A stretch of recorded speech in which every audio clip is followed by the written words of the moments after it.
Every day, no matter where I go or what I do, I use a sidewalk. We use sidewalks to get to work, to get to school, to get to the grocery store or the bus stop.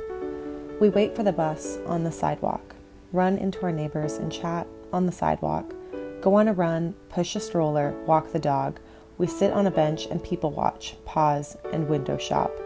Sidewalks are how we move, safely separated from cars, so kids, seniors, parents, everyone can feel safe while walking or rolling through their neighborhood. In many ways, life in the city happens on the sidewalk.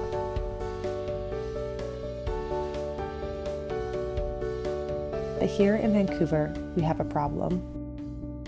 At current funding levels, it is estimated to take roughly 300 years to complete the missing segments of sidewalk in Vancouver and to repair the defects across the existing sidewalk network.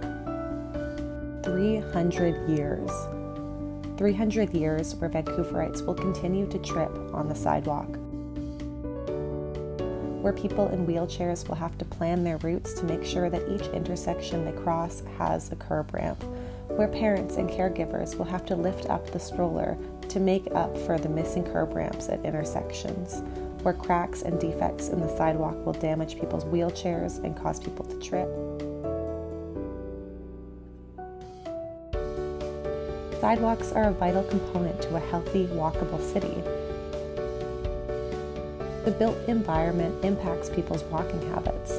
Building sidewalk infrastructure helps encourage walking as a safe, active transportation choice, a transportation option that can reduce our reliance on cars and their associated harms. Safe, strong sidewalk networks help us move actively, and we know that walking for transportation is associated with a lower resting heart rate, a higher VO2 max, and lower anxiety and depression. The strength of our sidewalk infrastructure is a matter of equity and inclusion. For seniors and people with disabilities, walking on uneven or cracked sidewalks or sidewalks without curb ramps may simply not be possible. The likelihood of older adults venturing into their neighborhood less than once a week increases with the severity of reported sidewalk issues. Poor sidewalk conditions are a significant factor in increasing fall risk, the leading cause of injury-related hospitalizations and injury deaths among people aged 65 or older. The result was something so simple. The state of repair of the pavement that we walk and wheel on is that seniors and people with disabilities can be excluded from civic life. We should all be concerned, especially at a time when 1 in 5 Vancouverites are expected to be seniors by 2036.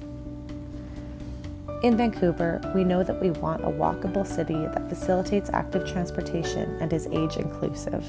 City plan after city plan, from the climate emergency plan to the accessibility strategy to the healthy city strategy, envision a city where using sidewalks is safe and accessible for all residents.